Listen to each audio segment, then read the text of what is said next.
సిద్ధవటంలో చిరుత సంచారం కలకలం క్రియేట్ చేస్తోంది. గత వారం రోజులుగా చిరుత సంచరిస్తూ ఇప్పటివరకు 7 మేకల్ని చంపేసిందని గ్రామస్తులు ఆవేదన వ్యక్తం చేస్తున్నారు. నిన్న సాయంత్రం సిద్ధవటం మండల కేంద్రంలోని మిట్ట ప్రాంతంలో ఆవుపై చిరుత దాడి చేసేందుకు ప్రయత్నించిందని చెప్పడంతో అటవీ అధికారులు అలర్ట్ అయ్యారు. పులి తిరుగుతున్న ప్రదేశాల్లో ట్రాప్ కెమెరాలను ఏర్పాటు చేశారు. రిజర్వ్ ఫారెస్ట్ కి ఆనుకొని ఉండటంతో పులి సంచరించే అవకాశం ఉందంటున్నారు. తాగునీటి కోసం సమీప గ్రామాలకు పులులు వస్తాయని చెబుతున్నారు. మరిన్ని వివరాలు మా ప్రతినిధి రమేష్ అందిస్తారు. సిద్ధవటం మండలంలోని మిట్ట ప్రాంతంలో చిరుత కలకలం సృష్టిస్తుంది. గత వారం రోజులుగా చిరుత సంచారం చేస్తుండడంతో ఇక్కడ ప్రజలు బిక్కుబిక్కుమని జీవనం సాగిస్తున్నారు. నిన్న సాయంత్రం మనం చూసుకున్నట్లయితే ఈ ప్రాంతంలో మనం ఎక్కడైతే చిరుత సంచరించిందో ఆ ప్రాంతంలో ఉన్నాం. ఈ యొక్క ప్రాంతంలోనే నిన్న సాయంత్రం చిరుత సంచరించింది. అంతేకాకుండా ఎక్కడైతే మనం చూస్తున్నామో ఈ ఆవును వెంబడించడానికి ప్రయత్నం చేసింది. ఈ ఆవుతో పాటు మరో గేదె, ఇవి రెండు కూడా ఆ చిరుతను చూసిన తర్వాత అక్కడ పరుగులు తీశాయి. అయితే నిన్న సాయంత్రం నుంచి కూడా చిరుత ఎప్పుడైతే సంచరించిందో అప్పటి నుంచి ఈ అటవీ ప్రాంతంలోకి వెళ్ళడానికి ఈ ఆవు కానీ ఇవి పశువులు కానీ వెళ్ళడానికి పూర్తిగా భయపడుతున్నాయి. చిరుతను నిన్న సాయంత్రం చూసిన ప్రత్యక్ష సాక్షి మనోజ్ మనతో ఉన్నాడు. అబ్బాయితో మాట్లాడే ప్రయత్నం చేస్తాం. నాన్న చెప్పండి, నిన్న సాయంత్రం ఎన్ని గంటలకు చూసావు? తర్వాత అది ఇక్కడి నుంచి ఎక్కడికి పోతుంటే చుక్కం నుంచి 6 గంటలకి అటు సైడ్ పోతాను సార్.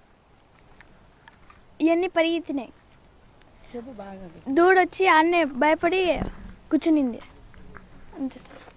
సో చిరుతను చూసిన తర్వాత నీకు ఏమైనా భయం వేసిందా, లేకపోతే అక్కడి నుంచి ఎక్కడికైనా పరుగులు తీయడం జరిగిందా, లేక నువ్వు అక్కడే ఉన్నావా? నేను మా ఇంటికాడ ఉన్నా సార్. మా ఇంటికాడ నుంచి చూసిన, ఇంట్లో పోయినా సార్. సో అది ఎక్కడి నుంచి ఎంత దూరం పోయినంత వరకు చూసావు? ఈ నుంచి అటు పోతాను సార్, పరిగెత్తింది.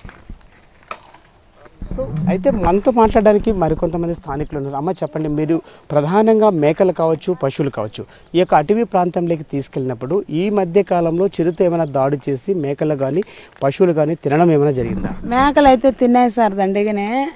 అదైతే కనపడడం లేదు సార్. చంపేస్తుంది, అది వెళ్ళిపోతుంది సార్. కొంచెం చిన్న చెట్టు ఉన్నా కూడా దాంట్లో సాటుగా కనపరాదు సార్. అది మా మేకలు 5 మేకలు పోయినాయి సార్. సో ఇప్పటి వరకు మీరు ఈ విషయం పైన అంటే దాదాపు 7 మేకలు తిన్నాయని మీరు అంటున్నారు. ఈ విషయాన్ని అధికారుల దృష్టికి ఏమైనా తీసుకెళ్లారా? లేదు సార్, నేను అది ఇంకా మా ఇంటి దగ్గరికి వచ్చి అప్పుడు చెప్పినాం సార్. మేము ఇంతకుముందు అయితే ఏం చెప్పలేదు సార్. నిన్న అదే మా ఇంటి దగ్గరికి వచ్చింది కాబట్టి ఏమన్నా చేస్తారని మీకు ఇట్లా చెప్పినాం సార్. మనుషులపైన కానీ ఎవరిపైన దాడి చేసిందా? లేదు సార్, అట్లా అవి పరిగెత్తడం చూసి మేము చూసేళ్ళకి అట్లా వెళ్ళిపోతాను సార్. అది ఇంకా అప్పటి నుంచి కొంచెము భయంగా ఉంది మాకు, ఇంటి దగ్గరికి వచ్చింది అని. ఇక్కడి నుంచైనా సరే మాకు రక్షణ కల్పించాలని గ్రామస్తులు వేడుకుంటున్నారు. కెమెరామెన్ చాందుతో రమేష్, NTV, కడప.